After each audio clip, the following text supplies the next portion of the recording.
नमस्कार दोस्तों, मैं आपके बीच फिर से आया एक नया स्टोरी के साथ। किसी कहने वाले ने क्या खूब कहा है कि जब टूटने लगे हौसले तो ये बात याद रखना, बिना तकते ताज नहीं बनती। और ढूंढ लेते हैं अंधेरों में भी जुगनू रोशनी, क्योंकि जुगनू कभी भी रोशनी का मोहताज नहीं होती। एक छोटी सी स्टोरी है दोस्तों। एक दिन की बात है, एक पंडित जी एक अपने रास्ते से गुजर रहे थे किसी दूसरे गाँव के लिए। जाते दौरान बीच में एक बहुत बड़ा पहाड़ दिखता है। पहाड़ को जैसे ही वो क्रॉस करने का प्रयास करते हैं, उस बीच में उनको एक चमकीला पत्थर दिखता है। चमकीला पत्थर को देखने के बाद वो जो पंडित जी थे वो बहुत खुश होते हैं और बहुत मोटिवेट होते हैं। और वो उनके माइंड में एक सवाल चलना स्टार्ट हो जाता है कि ये पत्थर को उठा करके अगर मैं किसी अच्छे मूर्तिकार के पास लेकर के चला जाऊं तो होगा क्या, इसे एक अच्छा मूर्ति का रूप देगा और इसे मैं एक अच्छे से मंदिर में लगा करके और इसे रोज मैं पूजा करूंगा।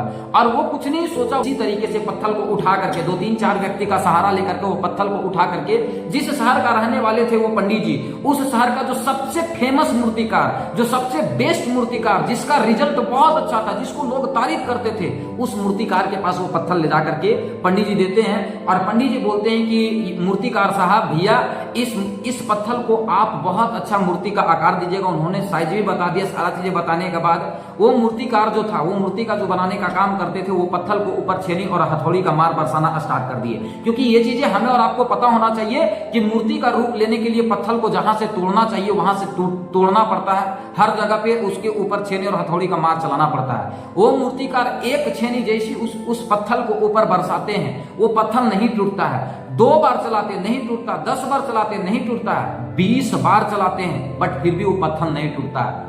फाइनली वो 50 बार चलाते हैं फिर भी पत्थर नहीं टूटता है। 60 बार चलाते हैं फिर भी पत्थर नहीं टूटता। धीरे धीरे वो मूर्तिकार के माइंड में ये सवाल चलना स्टार्ट हो जाता है कि ये जो पत्थर है, ये पत्थर शायद टूट नहीं सकता है। ये जो पत्थर है, ये पत्थर शायद टूट नहीं सकता है। वो फिर से हिम्मत हारने का प्रयास करते हैं, बट फिर से उनके अंदर एक मोटिवेशन आता है और फिर प्रयास करते हैं। 10 हथौड़ी फिर चलाते, बट फिर भी पत्थर वो टूटता नहीं है। फिर उनके माइंड में धीरे धीरे करके नकारात्मक ऊर्जा चलना स्टार्ट हो जाता है। ऐसे करके 80, 85, 90, 95 बार उसके ऊपर हथौड़ी चलाते, बट फिर भी वो पत्थर टूट नहीं पाता है। लास्ट में वो अपने सर के पसीना को पोंछ करके और फेंकते और बोलते, सॉरी, ये पत्थर को मैं नहीं तोड़ सकता और इसे मैं मूर्ति का रूप नहीं दे सकता। और ये बातें वो पंडित जी को बता करके और छोड़ देते हैं कि ये हमसे मूर्ति का रूप नहीं बन सकता। पंडित जी काफी परेशान थे और घबरा चुके थे कि जब इतने फेमस मूर्तिकार इस मूर्ति को नहीं तोड़ पाया, सॉरी, इस पत्थर को नहीं तोड़ पाया, तो फिर हम कैसे, अब कौन इसको तोड़ पाएगा, कौन इसको मूर्ति का रूप दे पाएगा। बहुत सारा माइंड में सवाल चल रहा था। यही माइंड में सवाल चला, फिर से वो सोचे एक काम करते हैं, इस पत्थर को ना एक नॉर्मल मूर्तिकार के पास लेकर के जाते हैं, हो सकता है शायद टूट जाए। और नॉर्मल मूर्तिकार के पास लेकर के जाते, फिर होता क्या है, एक हथौड़ी जैसे उसके ऊपर चलाया जाता है, थोड़ा सा डाउन हो जाता है, और जैसे ही कंटिन्यू 4 से 5 हथौड़ी उसके ऊपर चलाया जाता है, वो पत्थर 2 भाग ले लेता है। और जैसे उसको रूप देना चाहिए उस तरीके से वो पत्थर का वो नॉर्मल मूर्तिकार, जिसका कोई मार्केट नहीं, जिसको कोई मार्केट में लोग नाम नहीं जानते हैं, वो मात्र 4 से 5 हथौड़ी चलाता है और उसे मूर्ति का रूप दे देता है। अब मूर्ति को रूप देने के बाद फिर वो पंडित जी को वो मूर्ति सौंप देता है। लेकिन पंडित जी के माइंड में एक सवाल चल रहा था कि आखिर ऐसा कैसे हो सकता है, आप एक नॉर्मल मूर्तिकार और इसे कैसे तोड़ दिए। मूर्तिकार कुछ नहीं सोचा, बहुत सारा उसके भी माइंड में सवाल चल रहा था, लेकिन वो मूर्तिकार को भी नहीं समझ में आया कि कैसे हुआ, क्या हुआ। बहुत सोचने के बाद वो मूर्तिकार बोलता है कि सर, हमें जहां तक के समझ में आ रहा है कि ये पत्थर को आप कहीं और ट्राई करवाए हैं मूर्ति का रूप देने के लिए।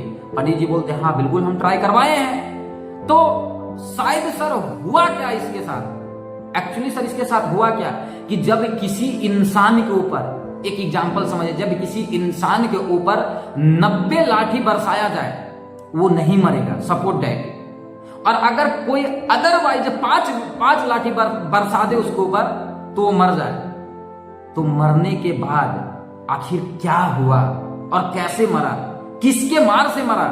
सच्चाई तो ये चीज है कि जब एक इंसान के ऊपर 90 लाठी पड़ता है तो वो उसी समय आधा मर चुका होता है। लेकिन जब वो 5 लाठी और कंटिन्यू उसके ऊपर चलेगा कुछ देर के बाद, तो ऑटोमेटिक जान जाना ही जाना है। तो इस स्टोरी से वो ये चीजें समझाने का प्रयास किया कि जिस मूर्तिकार ने इसके ऊपर 95 हथौड़ी बरसाया, उसके अंदर धैर्य और उसके अंदर पैसेंस नहीं था। वो काश 5 हथौड़ी और बरसा दिया होता तो उसी से ये पत्थर जो था वो टूट जाता। कभी कभी होता क्या है साथियों कि हम किसी भी लक्ष्य के पीछे काम करते हैं, एक बार मेहनत करते, 2 बार मेहनत करते, 10 बार मेहनत करते, 50 बार मेहनत करते और हम असफल हो जाते हैं। और हम परेशान हो जाते हैं कि ये चीजें ना अब हमसे हो ही नहीं सकता, ये चीजें अब हमसे हो ही नहीं पाएगा, और हम हिम्मत हार करके और पीछे बैक ले लेते हैं। लेकिन ये चीजें हमें और आपको पता होना चाहिए कि जिस सफलता के लिए हम काम कर रहे होते हैं, जिस सफलता के लाइन में हम लगे होते हैं, तो जितना समय हम आगे जाने में बिताते हैं, अगर हम उस जगह पे जाकर के हिम्मत हार जाते तो उतना ही समय हमें पीछे आने में भी लगता है। इसीलिए मेरा मानना और मेरा सलाह है कि जीवन में अगर सफलता चाहिए तो आप कंटिन्यू मेहनत करें। वो फेमस मूर्तिकार की तरह मेहनत नहीं कीजिए कि अंतिम जब पास होने वाले हो, जब सफलता मिलने वाले हो, तो हम हिम्मत हार जाए। ऐसा हम और आप नहीं करेंगे।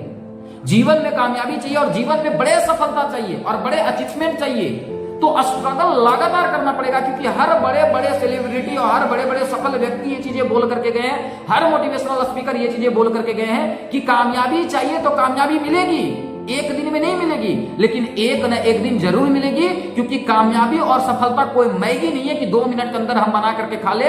कामयाबी का कोई शॉर्टकट नहीं होता, कामयाबी का कोई शॉर्ट नहीं होता। कामयाबी चाहिए मतलब लंबे स्ट्रगल, कामयाबी चाहिए मतलब परेशानी, कामयाबी चाहिए मतलब लगातार प्रयास। इसलिए आप जिस क्षेत्र में मेहनत कर रहे हैं, कंटिन्यू मेहनत करें। सफलता एक दिन आपके कदम चूमेगी, एक दिन आपको सफलता मिलेगी, एक दिन आप अपने लक्ष्य को प्राप्त करेंगे।